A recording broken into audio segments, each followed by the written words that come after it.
Hello, Dick Scott. Hey, Catherine.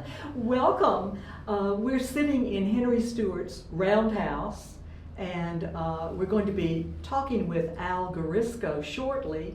But I wanted to say hello and let you tell us a little bit about the Tolstoy Park project. Well, thank you, Catherine, and thank you for being such a big part of it. What you've done with accumulating the archives and making them available to the public. Thank you. Awesome. It's really been interesting. I've enjoyed it very much. Well, it's great. I'm part of the Montrose Historic Preservation Society, and when we heard about this effort and the need to do it, we have supported it. Henry, as you know, landed in Montrose, bought this land in Montrose and built this amazing place. And now that it needs to be moved to the new park in Fairhope, which is a perfect place for it, I know he would be happy. And so we formed a group of citizens for Tolstoy Park to raise the money necessary to make the trip from here to there. And that'll be launching fairly soon. But it's a wonderful event that's taking place to save and preserve this for history.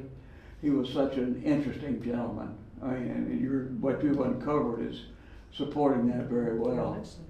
Well, thank you, Dick. We're looking forward to talking to Al, who is one of really the only person, I guess, well, I'll tell you how it know. happened. I was telling him about our effort and what was going on. He said, "Oh yeah, I met him." I said, "Really?"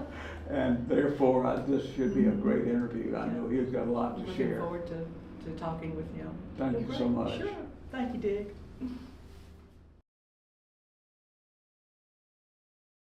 Hello, I'm Catherine King. I work with the Fairhope Single Tax Corporation Archives and the Fairhope Museum of History. And we're seated in Henry Stewart's Roundhouse in Montrose, Alabama. And we're very fortunate today to be able to have a conversation with Mr. Al Guarisco. Mr. Guarisco, and I'm going to call him Al, Mr. Guarisco, or excuse me, Al, is a native of Daphne, Bell Forest area. He is a researcher on local history, and he's always most gracious to talk with us about the local history. It just so happens that as a little boy, Al and his family would come and visit Mr. Stewart. And so we have the great opportunity today to hear what Al has to say about what he remembers about Mr. Stewart and the Roundhouse. Welcome, Al. Well, thank you. We're glad Thank to you. see you and very pleased that you could come in. It's great and to be share here, with us. really, and involved. Yeah. I was very young. I'd say somewhere 6, 7 years old. And there was really not much to talk about or show. And we had visitors, sometimes family, sometimes visiting friends. And to entertain them, we would take them down to see Mr. Stewart. He was always sort of eager and welcome visitors, and he was a high intellect, and he could talk about just anything. And of course, mainly they were just interested in how he survived and how he lived and why he was here, and that's all very interesting. And he did a fantastic job of building this little structure, and it's remarkable. It really is, Al. Yeah. It really is. Well, tell us when you visited, and you visited several times. Yeah. Is that correct? Yeah. Right. And you were about 6, 7 years Yeah, old around yeah, the time. that's Well, all right. well, tell us how you came. When you said you came down here, that means you came down from the Daphne area. Yeah. And so were y'all in your car? Yes, Okay. they would have been in a car. And we might have parked near the road of the Scenic 98 because we walked up a kind of a narrow path. It Alright. wasn't very, very wide and so forth. So what we know today is Parker Road. Yeah, it's Parker Which Road. is just to the south of where we're sitting here. That was just almost a trail, not really much of a road at that time. Yeah. And so you came down what is now our scenic 98 Yeah. and parked your car down there and walked, what, about a half a mile up the No, road? no, it's not that far. Not quite but, that far, yeah. Mhm. It's not that much distance, and it was, well, he was just an interesting person because of his physical appearance, in the sense he had long hair, barefoot always, and kind of shaggy in appearance, but very, very interesting to talk to. And of course, I wasn't doing much talking, I was listening. That's basically it. Uh-huh, uh-huh. Well, did you ever have a chance to go inside where we're sitting now? I don't think so, but I did come down to that elevation, because I remember looking around in here, and the best I remember, there was a hammock about up in there. And he had something growing in here, but I don't know just what it was. But so you really didn't get to come inside to see what his furnishings were? No. Not that there's a lot of room, of course. Well, there wasn't a lot of room, Mhm. but I know I have come to the entrance because I can remember seeing a little bit of the stuff in here. Mhm. I don't remember the stove, so obviously I didn't come very far because I would have seen the stove. Uh-huh. I wondered about that, how he did cook and did warm the place a little bit. Well, I think he did it with that stove, and of Yeah. course, So I think the stove must be original. it could be, and of course, with the house sitting 2 feet down into the earth, that Yeah. kept it insulated Yeah. quite nicely. That was to help capture the warmth of the earth. Mhm. And like I say, the man was brilliant. Well, tell us about what you remember your family talking about Mr. Stewart. What did they say about him? What did your father say? They called him the hermit. Uh-huh. And I don't recall what they knew about him as far as where he was from and so forth. And again, I'm confused because I read the book. You're talking And- about and- Sonny Brewer's. And so a lot of the stuff that I have up here would be from that book too. So it has influenced what I remember. Well, that is a real credit to Mr. Sonny Brewer, who wrote The Poet of Tolstoy Yeah. Park. It came out in 2005, and at the time that Sonny wrote the book, he would not have known all the information we know about Yes. Mr. Stewart today, and it is amazing. It It's is a amazing. delightful, really magical book. But I understand what you mean. It brings you in to Yeah. Mr. All I Stewart. remember is that he did walk to Fairhope. I guess, I don't know if the mail was delivered here or not, but I don't think so. And to get substance and so forth. Mhm. That he was always barefooted and walked wherever he went. And supposedly he bathed in the creek. In down Rock here, Creek. Rock Creek. Uh-huh. Yeah. Well, what do you remember about how the outside looked? We know that when he came to this area from Idaho in 1923, he didn't build the roundhouse right away. No. He started that in 1925 and completed it in 26. But immediately he built a cabin, and it was right beside this structure we're in now. And he also built what he called a pavilion, which was an open air work area. It was just dirt and then a roof on tall I can't say that I timbers. remember that. Do you remember the cabin? Uh, Another building? No, I don't remember. There wasn't anything around. Mostly, there was a little cleared area here, but it wasn't very large, and it was surrounded by trees.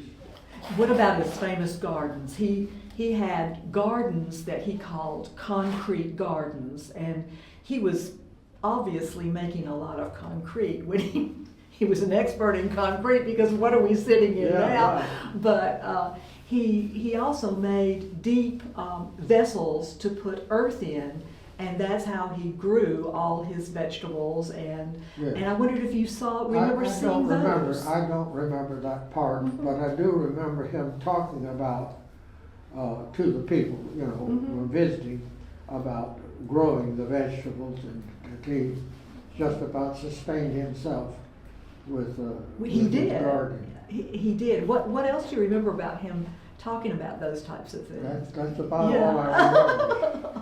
Now, Al, you were 6 years old. Heavens above. Yeah, well, maybe I wasn't very observant. Well, I think that you did a great job. I really do. Anyway, but yes, this was one of the items in this area that was of interest, let's put it that way, and everybody that came here was impressed. Mhm. He was an impressive person, Uh-huh. he really was. Were you afraid of him, or did he seem kindly, or was just? Tell you, he was a rather courteous person. He certainly wasn't trying to lecture anybody here, but he would talk about what, mainly his ability to live in this structure and live and survive.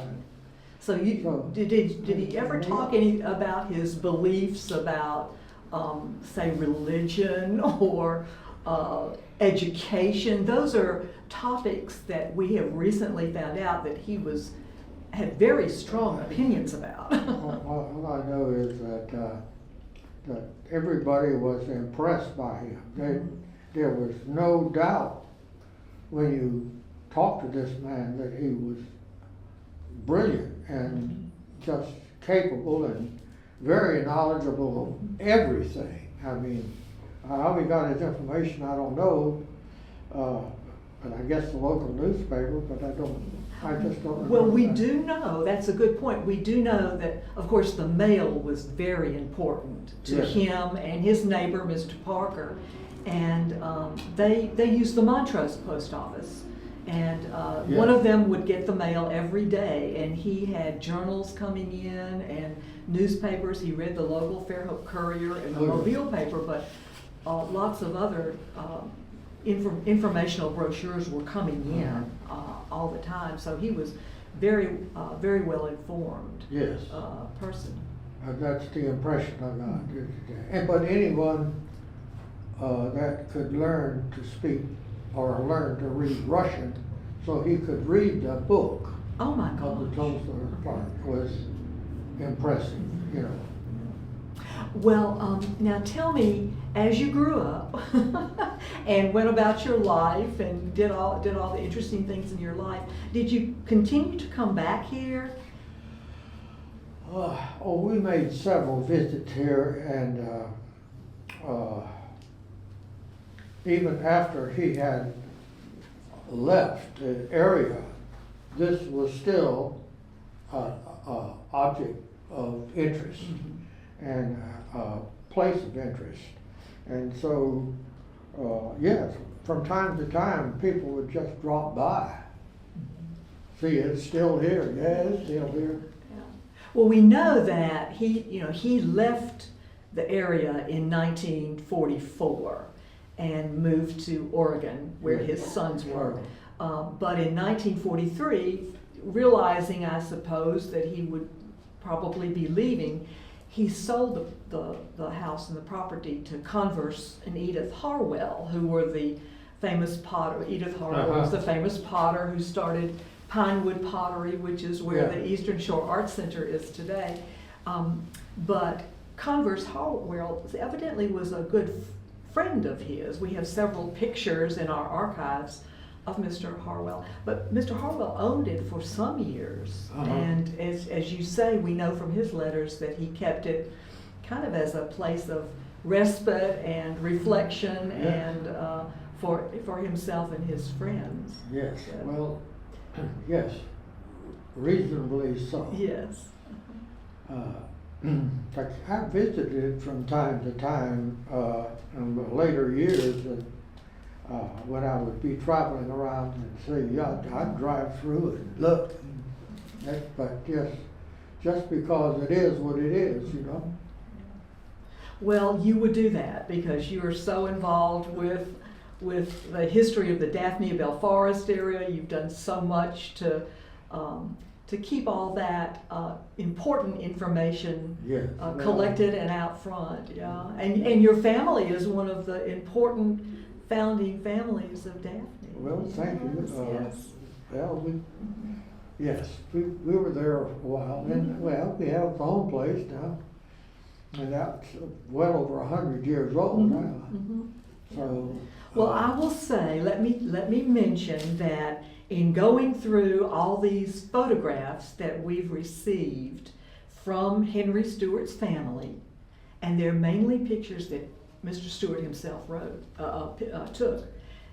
But there was one picture that was of a little boy with a baseball cap on, and there was Mr. Stewart, and then there were two teenage kind of Two girls. ladies. Yeah.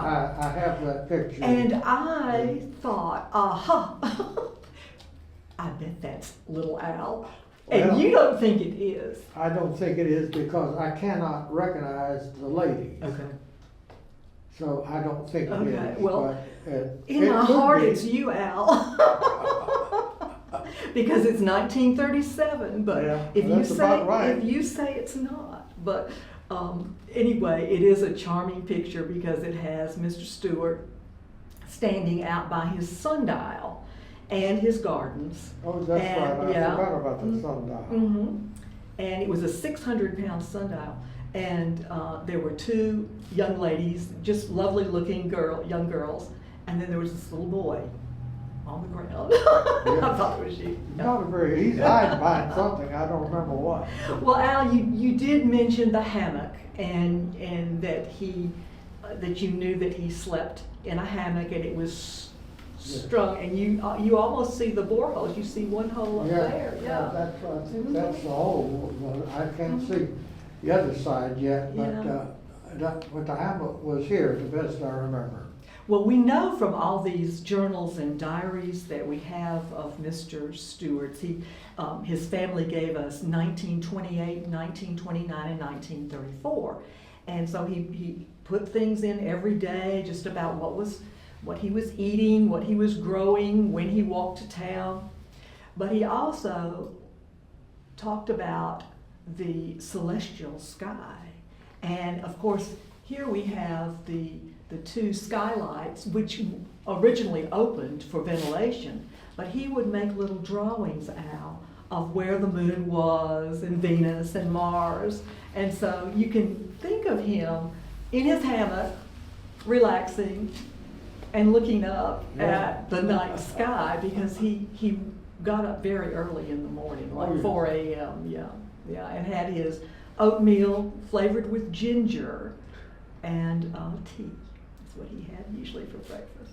Well, Al, anything else that you'd like to talk about the area in those 1930s, early 40s, coming to visit, what you recall, maybe what your sisters and brothers said about See, I it? think the road was paved in 1936. All right. So actually, we came by pavement to that point. And again, we walked in, and that's about all I do remember. Well, it's a That's it. lot. Yeah. Well, we certainly appreciate Well, you doing this, yeah, and It turned out that this is a very interesting yeah. situation. I hope they can move it. Yeah. Well, as you know, it's under consideration for sure. And I don't know much, but I know that I do not think he's got wire or reinforcement rebar, to hold it. Well, we know that he made these 30-inch concrete slabs out of a mold. We see the mold in his pictures. And then the next rim, the dome, where the dome starts, those are bricks that he brought up by himself from the bayfront. Wheelbarrow after wheelbarrow over the years. And this is 1925-26 when he was doing this. There was a brick yard down here at Rock Creek. All righty. And I understand that when he went down to Bay that he brought back brick, but they do look whole, but I was thinking that he had brought back rejected brick from that particular place. Because that's a lot of brick and that's a lot of trips. And anyway, it's marvelous. Man was genius. He was. We know that that part of his career, he was what's called a stationary engineer, which I didn't know what that was, but it was, instead of a ship engineer, he was a stationary engineer taking care of power plants and structures on land that were moving. And so a lot of his time was spent in Colorado and Idaho working in the mines as an engineer. So he had a mind for that, most definitely. He definitely knew what he was doing. It's obvious by this structure that it is just a marvel. Yeah, it really is. Well, Al, thank you very much. Thank you for your time and all your work in. I wish all success in moving this. Well, well, the city is working, and so are several groups of people. So let's hope it happens. All right. Thank you very much, and thank you for watching. All right.